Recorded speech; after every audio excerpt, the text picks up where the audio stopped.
অনিবার্যের প্রান্তে। অতএব পুনরায় আমরা এসে দাঁড়াই সেই প্রান্তে, যেখানে বিশ্ব এগিয়ে চলে অবিচল ভঙ্গিতে, আত্মবিশ্বাসে দৃপ্ত, বিভাজনে বিদীর্ণ, কণ্ঠে দৃঢ়তা, তবু অন্তরে বিপজ্জনক স্থিরতা বিচ্ছিন্ন। যুদ্ধ নয়, তারা বলে না, সে নাম উচ্চারিত হয় না হেথা, বরং প্রয়োজনের যুক্তি, অনিবার্যের শাসন সেথা।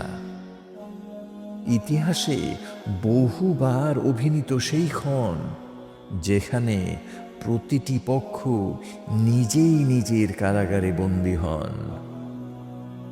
টান টান উত্তেজনা, ভাঙনের মুখে ধনুকের তার, জোটগুলো ছড়িয়ে যায় বালুর মতো অনিবার্য ভার।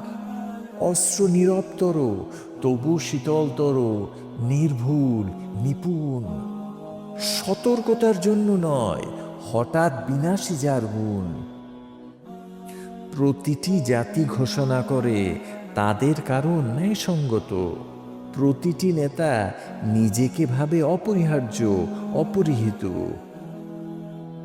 পছন্দের নয়, সময়ের চাপে বাধ্য তারা সকলেই।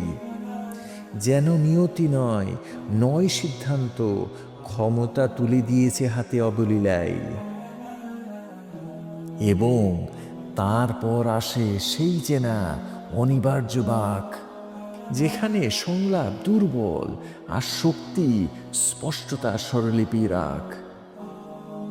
কেউ মানে না যে যুদ্ধ তারা নিজেই বেছে নিয়ে করে, শুধু বলে অন্য সব পথ হারিয়ে গেছে অচেনা অন্ধকারে। বক্তব্যের আড়ালে, সংকেতের ভিড়ে, ঘোষণার ভেতর মানবতা থেমে থাকে ভয় ও আগুনের মাঝামাঝি ঘোর। শ্বাসরুদ্ধ করে এক ভঙ্গুর প্রতীক্ষার ক্ষণে, জেনে যায় এই কাহিনী কেমন করেই বা শেষ হবে গোপনে। সিংহ দাঁড়ায় রক্তাক্ত, তবু অবনত নয় কখনো। শেয়াল ফিসফিসি বনে নিয়তি, অদৃশ্য, অদম্য, যেন সে কোনো। লর্ড ডোডো উচ্চারণে উন্মত্ত, সীমাহীন তার ঘোষণা।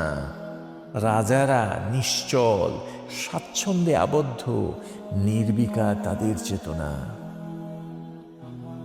আর বাকি বিশ্ব নীরবে চেয়ে রয়, ঝুঁকি মাপে ধীরে, নিঃশব্দে সিদ্ধান্ত কয়। অপেক্ষায় নিরাপদ, রেখা টানার চেয়ে প্রিয়। যেন সময় মিটিয়ে দেবে যা তারা নিজে নির্ধারণে অক্ষম, বোধ করে নীরবতাই শ্রেয়। যেন বিপর্যয় থেমে থাকে অনুমতির প্রতীক্ষায়, যেন ধ্বংস ডাকে আগে মানব সম্মতির আশায়।